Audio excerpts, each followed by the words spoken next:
Yeah, I just like being out here. It really is calming.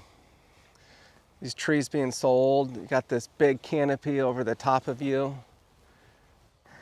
I'm up in Corning. This is my family's grove. It's early spring, and this is one of the most incredible and special times of the year because the entire floor of our grove is just covered in a green carpet and then spotted with all these yellow buttercups. And when I was a kid, this is the memory that I have being out in the olive grove when I'm helping my dad work. I'm suckering trees, pruning trees, helping him pull lines for the drip.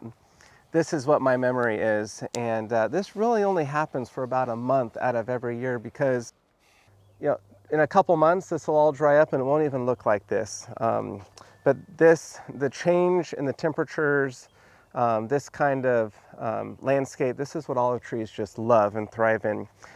This olive tree here is probably one of the oldest in California. This tree is probably well over 100 years old. I'd probably estimate around 110, 115 years old based on how old our house is in the area. Olive trees were first planted in Corning to draw people here to start farming. And a lot of people moved out from the East Coast to come to Corning to start farming. And it was heavily marketed by olive trees. So this is a Sevillano variety, and you can tell it was planted in the style that they used to plant, which is a little haphazard, but they would literally take cuttings of olive trees, small branches, and just shove them in the ground.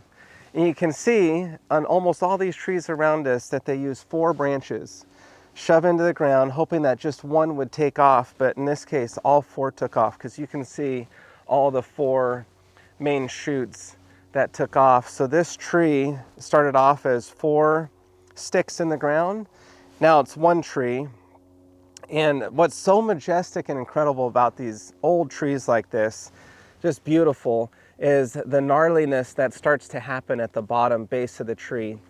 And as this gets higher and higher, you know that the olive tree is old. The higher this is, this gnarliness up the tree, the older the tree is.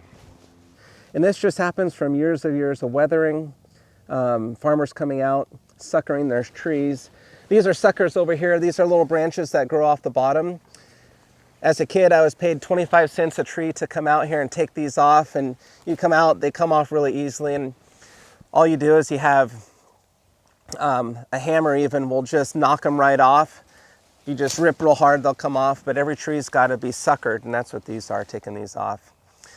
And it just takes me back to growing up as a kid and all the work that I put into these olive trees, all the fun that I had, all the tree forts that I built, the time that I spent with my family out here, and just the whole story of where I came from and where Wild Groves really was born from. And it really goes back to the history of my family. We've been farming olives for 4 generations now, and that entire time, you know, it's passed through generation to generation, the knowledge, the trees, and the fun that this brings. There's a lot of satisfaction that comes from being out here. These trees are just so majestic. There's also a lot of peace that comes from these trees when you're out here in the middle of the olive grove like this. But my family's been making and growing olive oil for many, many years now. And every year, this time of year, just brings me back to how special it is to have an olive grove like this that produces a product that's so good. And you get it new every year. I mean, even though these trees are over 100 years old, they produce a product that's new every single year, just like the buttercups that you see here, and this green carpet of fresh grass that you can literally just smell right now, that herbaceous smell that is very similar to that herbaceous smell of fresh olive oil. And there's just something special about that, and special about olive trees and the majesticness of the trees and being out here in the middle of the olive grove.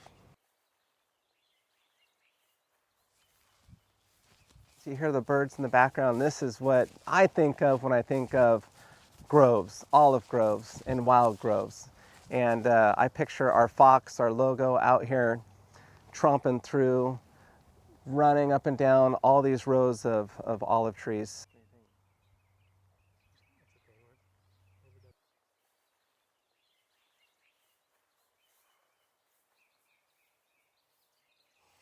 This is what herbaceousness is, right here.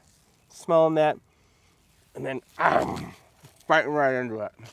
Delicious. A little sour. So good.